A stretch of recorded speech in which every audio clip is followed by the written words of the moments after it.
No Siapa manage to begin to Sikka 89.5 so Manason say no Sikka Kasi3 and then the players are possible any if the Puja and Yansan could cry and to the Blessed Yanis and 7 for Kujabo Akra 95 years or so to crutching not your may now at 2000 Manchester the zero was BPR and so the main and the brain of your veteran second can at the amount. It now is an Reno Sikka Kasi3 said you may permuka now and remain the democracy Albert TB and the sir. Don't come on 1 hour, but I should be your fear and I'm just say, where you are upon the Roman Quebec, now face like housing project no for Mamma for Omo audience sema okoso madam omo anya mo bia esema fo binum o fo tawage no womie enfamo mo na no a ensuyiri no efa eyefla omantam no magana mampanya da kufado ekopie ho de sembi etuja na sansam okokan ye no na do kuma e wo mra se fie so ababonten abekasa fa ho Director of Legal Affairs Dima NDC Mayiko lawyer Godwin Tema Cross said ya koso madam ensu yiri ya fafemu no this year the way wake up call way end the ho se mo fo nyina hwe pa Dr. Kiso Atofosen ye nya ye nim say die emra no ene ni di efa mre bi ambulance sensem bia epanyifo esusi se wama oban no etumi aboka no Masabja Mucha here right honorable Urban Somana Kingsford Backbin and Swakasafa. Chief Justice get to Sabat to Kunu anyway the photo to go cry. At the man lawyer fall from Moon Baby lawyer Juma or Memu says the Mojman Monka, not the Hanafa to be a German on Fanya Jumapa. And a day and a central for B any a draft for it to Memophobia. One more hour Malam, Kaswa Highway, no so hour and kind. Pumpuni Mantem was so at the demonstration be as so face the Kaswa Road, Yabaka. Chief Executive Officer Ma Amagashi Heba and Spiritual Center Dr. Samo Amagashi, what says this year the Ensembin Wakada General Public Engineer. The Wakanya and Saman Fobino so as a moon Yamaju Crassi, your moon fat, Yakasa, you know, Brain be enough for Monom, Nemum, Numabi and Senata, and Monom just an and some way and in Kaya B a good dear some any dear some Eka who be and you may a debaba so much Mukanka Sebo was Sikka 89.5. I can't find you may a me I join your call Abonamamene Baramasam, Kofi, Dogla, GD, and Sanu of Union Truck one or so, Nansam Nagasan Chimuno, Yanfamo. Sikka FM, Sakawai, Yan Yakron, 89.5, Sikka FM. Sikka FM 89.5. Yes, Sikka FM 89.5. Sikka FM 89.5. Yes, Sikka FM 89.5. Yes, Santima. Yes, some Asantima, Ghana, my and I feel yourself and Nama, Yansan, some no Asian Casanfamo. Now, Michelle said enough for me to call Messiah Jim, Kuma, Wankasa, or Messiah Jim. Now, Massina 8, Yamotas Sacrament Housing Project Rwanda, Wabba Mizimino. Roma buying Ghana buying and out not go for to MBP, dear Nimona for Mayino. Nan conquer Nigana say, what average Okoa, Cosumodama, pay for the Shemono. The other be a more yourself, make me be enough in Sunday,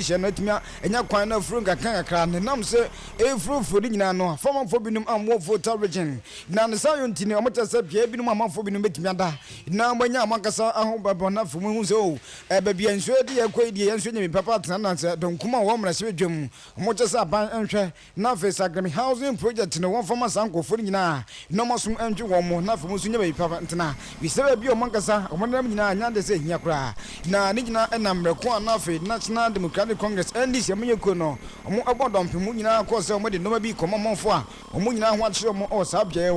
no the Nams Mamma, no Tilida, Dima, MD Yamakun, Maritili Day, a doctor, Kills at 2 one just Caban Cabine, with a sacred housing project no from us for enough into me way. Now you won't enter in a say, Anokano. I'm sad that the government is downplaying it. It is a major man-made disaster, first of its kind in the history of this republic. We urge them that as soon as possible they should declare a state of emergency in these affected areas and ensure that action is taken to reduce the suffering of the masses. And finally, I'm worried that some of our colleagues, some of Ghanaian citizens in these affected areas don't have a place to stay. We have Sagrame sitting idle. The government must ensure that they house the people of these 11 affected communities, constituencies, properly. We are suggesting that as a matter of urgency, they can relocate them temporarily to Sagleme housing project. As a matter of urgency, they should relocate them to Sagleme housing immediately, because we believe that this will help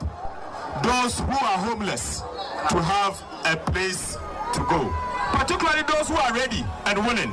to move to another place once they ensure that the place has been kept properly. Openia didn't came one on as a minority leader. Dima as a mature doctor, Kizo at 2 force in order to gain and what she and a Kiza 2 force minority leaders are kept on saying, dear, over party moon to Matiama Pound to Marina Summer in Jumusun Kumapa. Net what did 2 pounds had you a course of very voyage manafru from Monfubinasi and Oche. We are disappointed in the Volta River Authority. We believe that their conduct has not been good enough. They have not engaged the communities, and we in the NDC, particularly in Parliament, will investigate this matter. We urge the Energy Committee from our side to start the processes of instituting a probe into this matter immediately. Aside this, we also believe that the VRE, the Volta River Authority, has not been proactive. After causing this man-made disaster,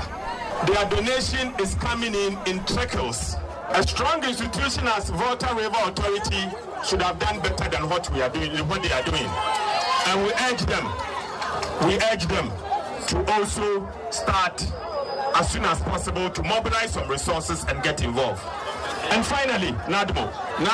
But you see, NADMO has not been efficient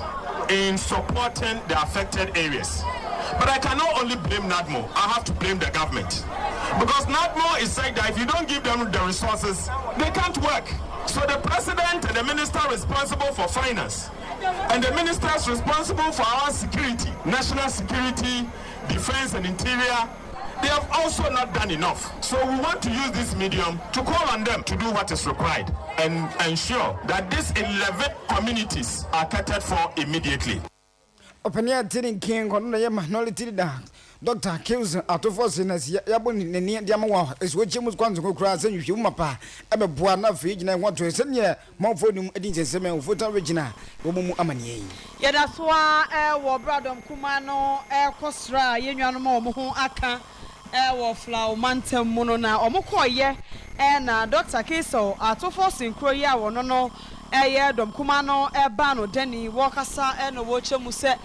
And I know a Ghana man paying another down Kufato, Equa Flower Mantem, Equa ye, and Equa Form, who I can't echo Dinko Mono. My penija CPS Wakasa, and set more and Crawford, more me pehanum say, dear, more Montua baby, mamma. Now, Ghana for who do, and tea and Amama Baha, may ba Abestramona, Sassamia, my penny ye. And Dr. Kiso at a forcing agency PSO workers such as set. I was a Ghana man paying another Dr. Kufado. What did you at work as yet? A day a call at the mammy pay for. If it's a somewhat kind on yas and pat, then the Quasaman penny, yen I ja. As be say a free nanoba. Yente Dr. Kiso at a forcing. On behalf of the NDC, we say we are sorry. In your language, we say Baba Nami. We are extremely sorry for what has happened to you. And we can assure you that even though we are an opposition party, we care about what is happening here. Clearly, from the information that we have picked from our MPs and our people on the ground, it shows that the government doesn't really care that much. It shows clearly that so far, the government has not shown rare commitment to the people of Volta region. Let me also say that on behalf of the people of Ghana, the NDC minority in Parliament want to apologize to the people of Volta region for the statement made by the President of the Republic of Ghana. We consider that statement as very unfortunate, and this statement should not come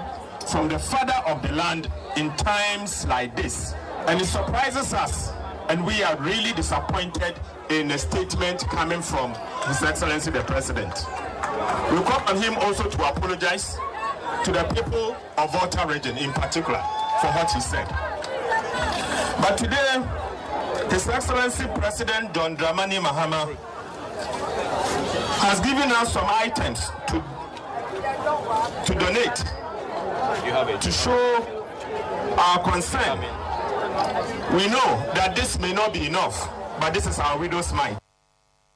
And I don't come war and my Shebefie, the ban of Danny, Dr. Kaso, at all forcing or just a mujama penny and nemu apart, Mamufua, or more a woman pay a chow, and found someone penny back and someone chaye. Now, anyone say if you do a jack, and I don't go for the hobba. It's a mujana patch, and so we have my penny and cassa. So Basanso Ababontain, Ababe pass Uncle Foyinada, Acho. Ma Jeffrey Monafe, Miss Avon Court, Director of Election, Director of Legal Affairs, Ma Andy Jamaica, Lawyer Quadrin, Tamako, Nawakasa, and Kenya Itiwa. Now, do okay now, can't have focus on more time, send you pay for him when Mubia, Voter Virginia Shawa, and no matter Pidua, teach you in some for being when you have been none of when you have been soon. Now, I don't know so woman says, I know a wake up call, we air photos to go crowd the man voter river 24 VR for say, as Sunday idea or some year pa. Now, the came one of just said, no, maybe I know Chabuno, and did not some for more timber timber one affected me one can't, Yanda say at this when you be an hour 12 on one settle. Now, shame. No, just a very reform. Now, the here benefit to be a mercer, who would make you Mudino, and go first Sabian from a view, they in a bit membois. Nansen cannot can you not the fact was to put down shame no, as one for more voter no can as a joyful buprino. Then a lawyer,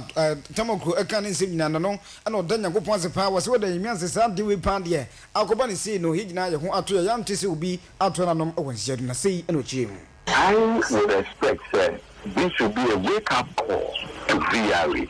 so that we can balance the integrity of the dam that is protecting it and also ensuring the livelihood of the people at the lower basin is not affected. One, as here that Oceanian Ponyanko at least so far, there is no loss of human life and your property. The one the Wadina, the better Yamias, so far, no, now you're focusing on how you beat Miabua and Kofo no more. Either to resettle or see a better because the volume of water in those areas, it is not something that the water will just go away in 2 days, 3 days, 4 days. It may take a few months. And the other thing we may say, is going back to salvage the property is also going to be a different matter altogether. Opinion Tinning King, one director of Legal Affairs, the man Andy Jamaica, lawyer Godwin, Tamako Nasimitia, he did not say a close to more time, sending pay for him on the Mupia. More for being within the same voter readiness, or Mutia say, would the Miansepa, saying this will be at 1 zero. Yeah, that's why I will pay Mukaka bonus so I will Sikka 89.5. Yens to some this way. Now, Yankin Kain, Emfa, and Mawo Dr. Kiso, at all for Sendom, Kumano Bano, Denny, Yenya Yenim set. Se dear wojina kwato a wone emrano edie efa emre bi ambulance bia enam ne nsaso a emrano etrese omoche se oman no atumi aboka efisen krata sembia na wo se ekoso ye ene koso bia wo se na kwo ye ene krata sembi entumi endimu ye ewo ambulance cases ya ekoso no emune no sasa mo da kwato Dr. Kiso atofosin ene wo man no edie no ena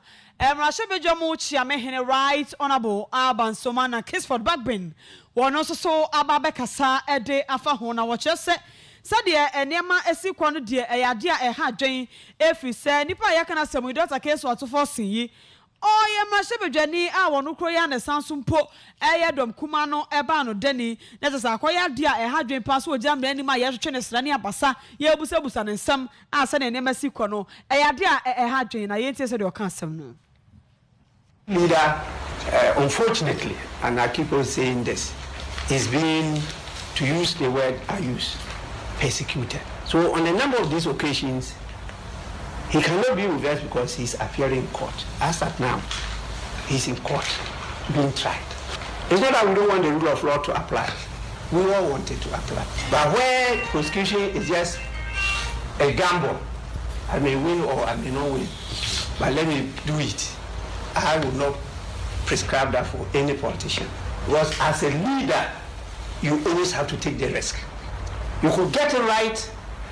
you could get it catastrophically wrong. Could you be prosecuted because of that? Then there will be trepidation. Nobody will have the courage to come out boldly and take decisions when things are really hard. And these are some of the things we have to take on board as we continue to work together in Ghana. It happens all over the world. It's not only Ghana. These things happen, and you can go to US, UK, whatever, and they don't go into prosecution. You know, there are other ways of handling these things. So he has been absent. You know, the day we're going to President Kufuor's place, the same thing, he was in court. Today too, he's in court. And I am Rashebejamuchi, right honorable Alban Sumana case for back pain. Nasam no NSA doctor case of what to force and say, dear, Emrano, Echen, Australia, Basawajina Quarto. Wo di Nasam Efa ambulance case system. I dear had you say a penny, my fear who no.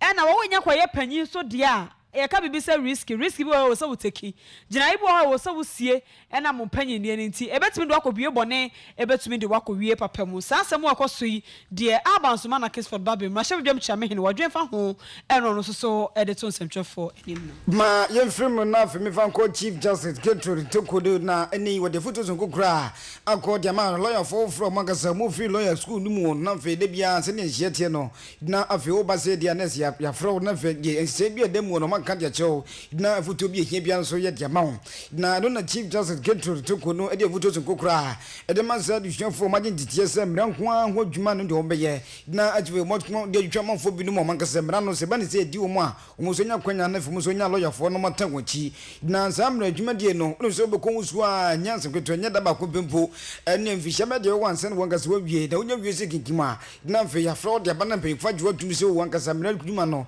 what you're so who's going to the here benefit bia or so yeah na enam sem no kon take Ghana School of Law no is in Fishedu seniani na enumu ana Chief Justice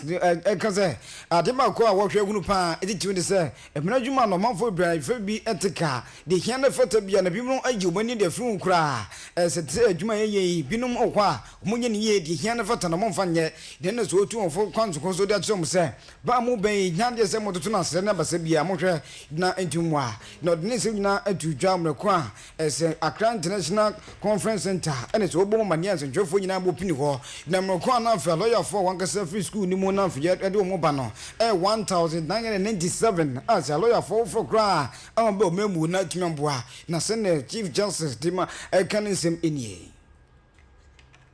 You will need to be part of the conduit through which justice is sought and delivered in this complex environment. And in shouldering this role as a person of learning, you will always need to remember that the lawyer's personal reputation is their most valuable asset. Whether you are aware of it or not, your reputation from the very first day you step out in this room and accompanying accoutrements will be built on a foundation of trust, honesty, and adherence to ethical standards, and not just learning. The way you speak, the way you listen, the way you handle information, the way you handle relationships, and the work entrusted to you will determine the legacies you carry along and leave behind in every space that you occupy, however short or long a time. A tarnished reputation can not only harm your individual career, but also erode trust in the legal profession and its ability to move society on the trajectories of legality. And yet, Chief Justice Gertrude Tokodo this for the photo to cry. Edema hero for Mankasa Eba as here from Moko must say call to the bar. They say Juman obey Jumankasa and also Mankan and Niwankasa Umu as a 1997 the photos in Koyo Diamomo one Complementum International Conference Center and it's Obomu at the chance and for Nebi at Yamawi. Yanko Malam Kwaswa Quantum Sona and a day. Ena ensemtrophobia ewosa empotemu ho ene adrafo wo ho wo mo so ede demonstration ehye so ewo empotemu ho dikojan bi bo mu ti bi bo mu yemo ede miemia wo nsa ene wo mo nan adan a fix the Kaswa road omo hashtag ya na omo de enam no no omo kyerese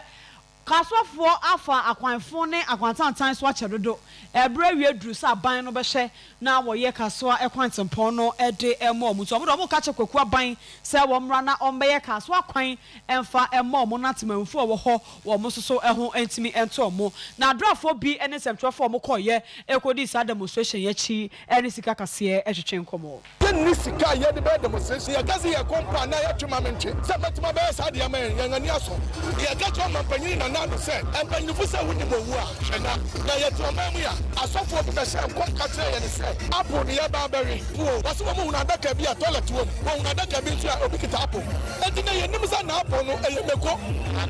ana ye nim sa na apo no eye toilet eye na da no be da ye enti ye ka tre ne se emra da fu ye na ni abra yeka say onye gota no man no nya man onka say any the calipo I say nsa from circle back and see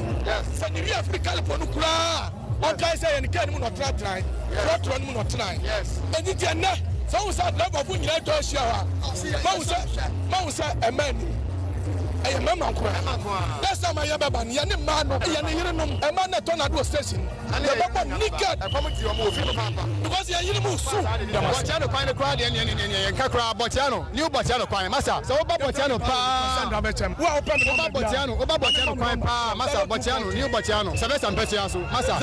anybody can edia ene dey break ene dey fast ko free so nso to a ye ka bonten nso to a ye ntumi nko fie say the service per so dey better dey a onche na mo enfa Botiano kwan no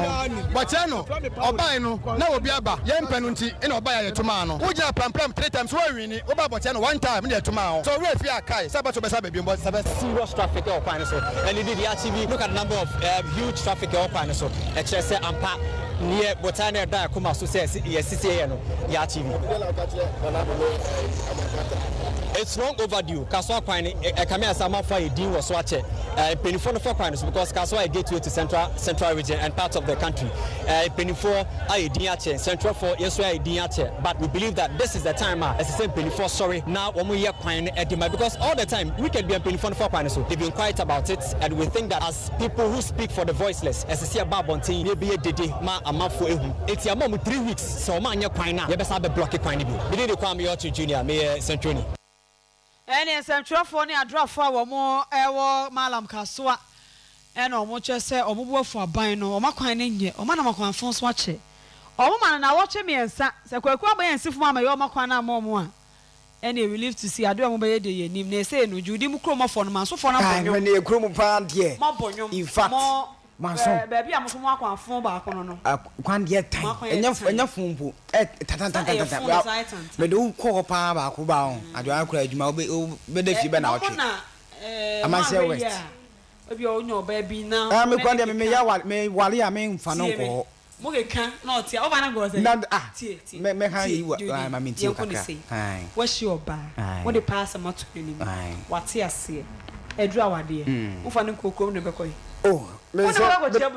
abusuafo me ma ba be shema nyan kwanta me ma be shema nyan kwanta na eno nse wa no mo fa se o me shema akwane nyo so kura won shede ni ska papa wow me nye mu ska wo mutum den ya disa wo na we ko mo na so de ko to o me ni wo be nu kwan we so pa man so nu wachi ko du ko na adwen se san na adwen se san de ba e ba san na ba ko so fo me ma wo mo kwan ye enye yizo e se mo no ma bonyo mo na me de pan na pe even very ringing tune take ma ma shara mo kama kasa na moti tika so afo mo so ntwa no enfamra ma so de na omonye dabi na moto aba ye to pa ya moto ma hwan oh tisi ade wo no kwa ni din no enya me ka aban be na ya mota oh titi wo de amanse west the MPP na na do ngiti mo MPP e ho ne de we NDC na oba beche ye ntoma wo beche ma moto mo so mo nya MPP na ye yi pa o all the best all the best ma ye free be na for me fan call chief executive officer ma Amegachi Herbal and Spiritual Center Dr. Samuel Amegachi na neso kan no kan ti o de kire yen di gina ne so ka de kire manfo nyina wo hwe se ne manfo nyina tichi ne se wiasa sitin we mu no dodo na e ba na se nubina ye kan bo manfo bi no ye nom ye bibidie no ye mpe na fe bonsi ya ko fa no bi ni ate ya ne ye de asi gueru no mo te manfo firi no se amanfo bi no aka se heba yi ankofo ye no dodo no e me liver cancer sa liver cancer yi na so pani anje se de bente sakura se na manfo bi no mkika kafa won ente sa ne mom wo hwe akuafo mo o mamu a didi tini nua ense ne fatan ko an mo de bom nu ai so eni okona afuma na su atwa de bro so kura eno ne yande ese ni nyina koso a na liver cancer manfo bi no mka so ye nu bra hodo ye kan bum ye nom de aku ye widie mu na akon de tie ya wo nyina no a manfo bi no afa ne so ye no na ma liver cancer no eno doctor Samuel Megashi etsese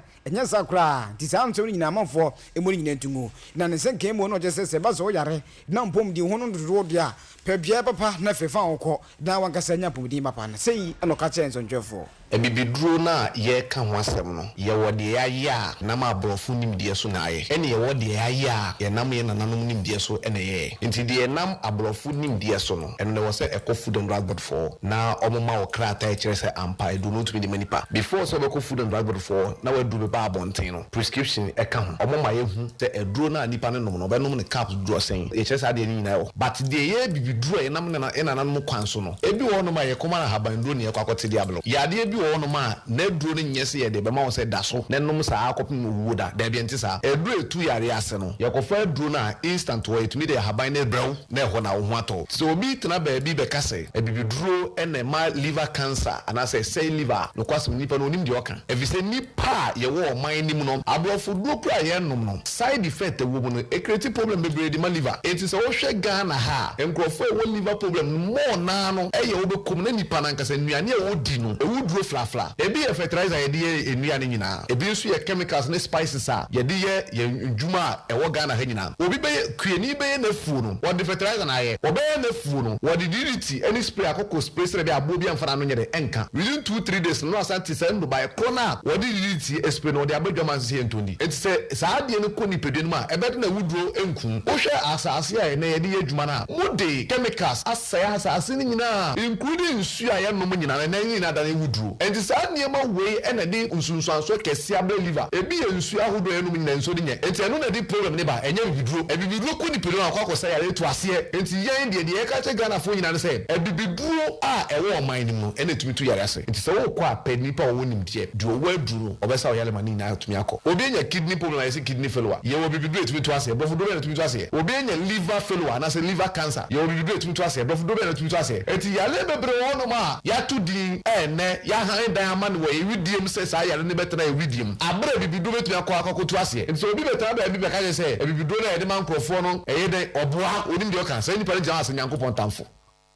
Opania Tinning King, one on a chief executive officer, Ma Amagashi Heba and Spiritual Center, Dr. Samo Amagashi, and the Tinning Kabumu Tiada Chins and Trophy, Yadia Mofobino Mokikase, no fire baby memo no, at the same liver cancer, no, yes, I cry, and your liver cancer, and my name, at your age, I see a cassia, not at your boy, who bet me at to a part, this woman yet Yadama will be dear, in fact, I was so would be known. Did do near you so shibby. Ha, now no be. Isi ejeri nyina puduo ni wan hwani nyina se wo hu bi bia e wo se wan kasa wo nya bi na etime boa oba pa gina meboa bibiduo de on say Ghana for bebe na wo perception about bibiduo ndie ebi munye ni ye de ebi munye ni to papa no de bi munye ni ye de na ye de nya nso de isi a first no ko skwa na ebubu de ma na wa no ma wanya bia no wanya bi de hyehye no eno de awa meto on ye hye na yimu sa no obekọ aba na wa sa upo bia na wa be pebi enye sa de utiate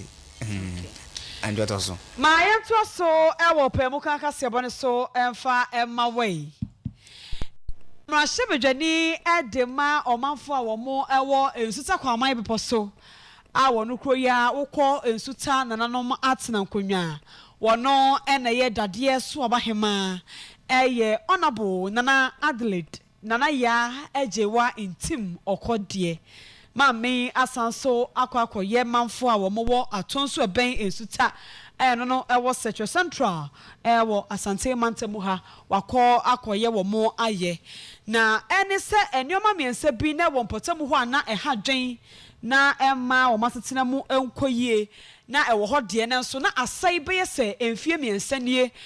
na wonimonyafo Adelaide Nana ya eje wa intim okode akoye ni nyina dayie esanso ede amatemamufo ana omo ewosa empotem hoi na ene se wakoboa ama womo se de ka say omenya 12-seater ultra modern toilet facility na se abefo ya ne bi na chese wakoye ne kama ede amamanfo a womo ewo ensuta afen so wa mo pro station na wo ho na aseye wasiesie ne kama ede akade beboa ama process dwumakuo no enyina dan so atumi aboban abomanfo ho ban ne nyina da yie no watumi so ede ama wo mo na afen wo mo community center ba bia wo mo bodwa na wo mo hyiam a wo mo tumi eyayie eyayefro nananom hyiam ni dwabo ahodo nyina da kwaso wakwakoye ni nyina ama mu no wieye ena wodi borehole wasa tusuo kama ede episo ede ama amanfo a womomo ewo atonso eno no eben ensuta na onumanyamfo adle dobaya ejewa intim kodie wieye ena ogina simpie so etwedie ntia eka na koma emane tusa anamonwi atonso de etise abusia so omo nka ho a nka na migina ha ye me MP ye me dade so abahema omo de betu manim se omo toilet aka I think say former MP no nana oye no but ekeka eniema kakra say small touches be so omo ye nana me mehwe ye omo be kan na mehwe tida no me ba ya mehwe na me hu so enye all that big deal bia enti meye ama wo mo na wo motumi akoso ena nyame adom be ti mi wie no na me twam na me hu se police station ho so ehwa ye fi na me se ya ahia eno so meye na me sa hwe community center mo mini community center bi eno so me kohwe no me shada busa ne se ahaya na nsuo no te se nsuo no to ado se nsuo no to a ehwa nya kra eti achie na me kai se me de gravel so ba beguo no omo penti community center no enti nyame adom na ya ye no de ase nsuo no so na omo wie ene no so nyame adom ma make sure se o manya mita ne bibia o mo ho to mo ana me so me ho ato me enti kakra kro no doso but say bitumi ya ne kakra na esu obia so enti no antia ene yi sika kakra bi kakra bi no mbeje se be ya o mbenya obi atena ho na o de asiesie ho ama wo mo because ene yeti ye ayonmonyamfo nana Adelaide nana ye jewa intim okode oko ensuta kwa my people so no na ye ma shebedwani owo ho ero no koyan so eye dade so abahema edema ensuta nananom atena nkonwa na no achi na abonten dom hene a wono so ewo ensuta nananom atena nkonwa nana asari bedi akọ atonsu abonten dom hene wono so ede na sia eni kabia ede ma wonmunyafo Adelaide ya ejewa intim se watumi ahye wo mo na wabeye ayesronku sei ede ama omo amaye kasa edi omo so enya abefo ya na bi omo pro station wabesiesie community center wabeye amemu abaye ahawa so aye fe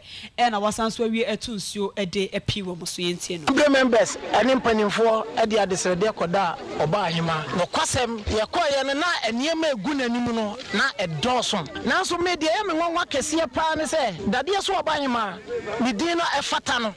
se wose ye de dade so aba ede ma no e kire se ade ba ko ne de kodan no ede ye siwe ne ye si emfie nan na ye ntimi nkom opani upia ni mu ha yi a ewura ani awowo na area no kwasem ye de kodan no assembly members akọ empanifo bebre akọ oba ya obehu se de ade ne te no o ka kire se o ma ye nafuo bi obe ya de no chese duruba bi na aya homete ene nyame adom abam eti de ye kan nyina ne se nyankopo onhyira dade so aba hema amen na ne nyuma pa odie no awurade mowa na se de odi buo kro bia no won san to aso na won to aso bio na won to aso bio se de be ya ye kure ya de hinade ehia ye no ode beboa na na ene yeti ye eye atonsu abonten dom hene nana asari bedi akọ na wono so ekire potable ho mani aso ayede a onmonyafo Adelaide nana ya ejewa intimokode wababeye ede ama wo mu no wayade na hima de ne ho so fe pa untimi hwede nto aso uye nu kra ubetimi on ubetimi ahwe ande ne ho fe pa nye easy mo fo nyade nti adwuma no obonde mo so mo hwe anya ti so no a nka nti mo so mo hwe na eduru ho a ha ja oh watena so cha ne ye na ba so we campaign dabi say ade de o nipa bi ya de ne so ye o aha wo say ye to wa ya de ntini manfo mo hwe de wa ye so na mo hu se ne tie aha abusiafo ne ye ntane ye ho na ye nko Amanuela Amanuela the entertainment nya so ketu akora ene giem kase ye o de bre na Amanuela atnase tie kwa ne nche ne na ko bonko Amanuela akwa aba jidin mejoso jidin mejoso Amanuela kuma se semya ne don na eden ne ko na eden ne ko ensam ne de dos anso ba ko hu hia o se tiefo ti de ya bobo no ye de ba ye be ko ye Joyce Blessing okay ye be ko na ka chi unse ne nwumfo no de aba victory eye Kwame Eugene trauma no na Ghana fo bia start ka ho nsem o mo kire se enam se Kwame Eugene trauma ne ntino enya ade a eye nwumpa wase o muti o mu nji ntum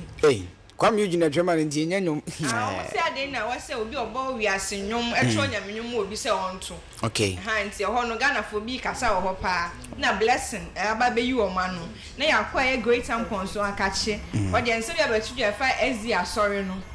o se emmo bi o so mu hia no mo mmoa wo mo to the mention asem free eye great tampon akache great tampon e de eye nwumtuni kese eye gospel artist e wo Ghana ha eno ade nsem bia betu jo e fa no eye ne suma wo sumo no eye problems bi a wanya wo mu e san se o Steffi se o starting ni nyina o chere se ezi asori no enya asori a o mo mboa eye artist ya coming artist na wo mu a o mo mboa okra o chere se eye onipa mienu bi wo mu a o mo tete mpanfo pa akuku da mienu bi tete ono ewo mu na school no asori no se wo school ewo hospitals nyina ena o se nkan betimi aboa incoming no na nkan o ma bagidin na nkan o matimi aboa asori no o se da bi o mo nya o ma dwen crime plan bi se o mo be boa o mu anyomtofo na ewo nketo na ewo mu o be boa mo na o ma bagidin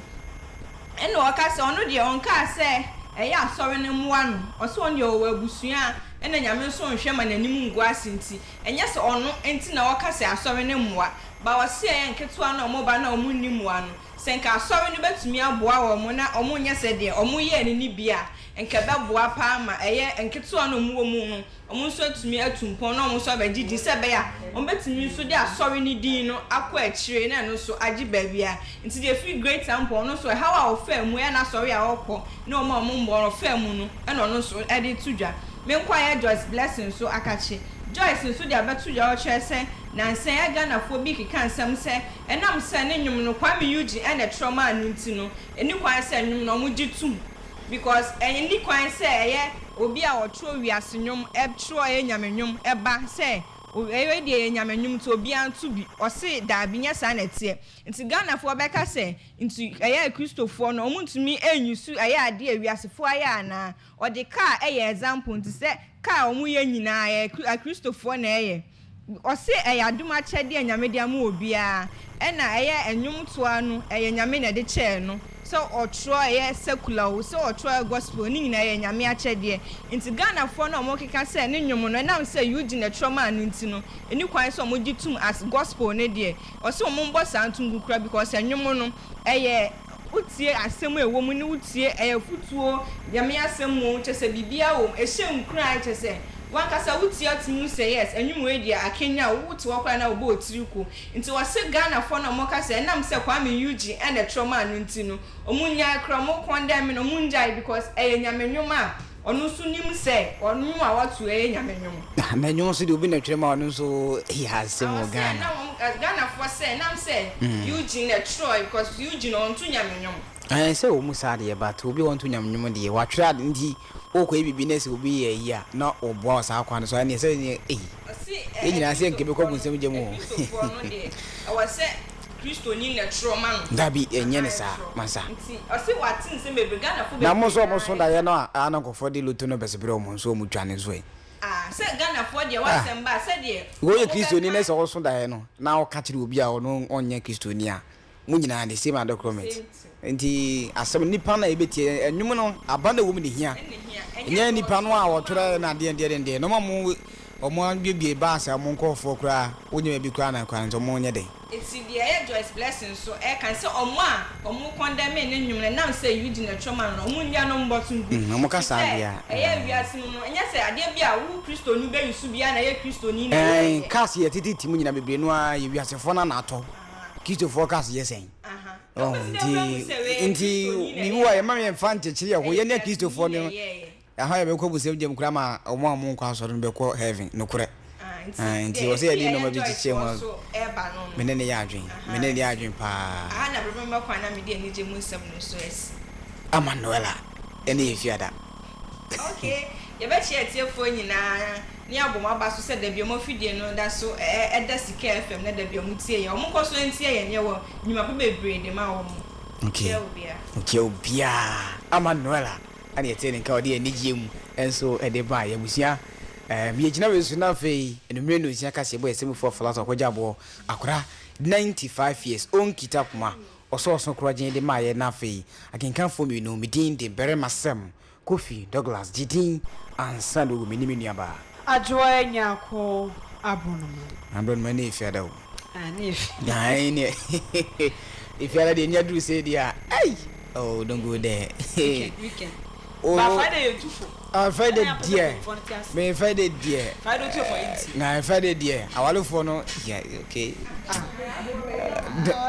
na nyaka wo se mi awale na yese I say so worry mi nyanka me ware na so aka bibi kakra me ho nso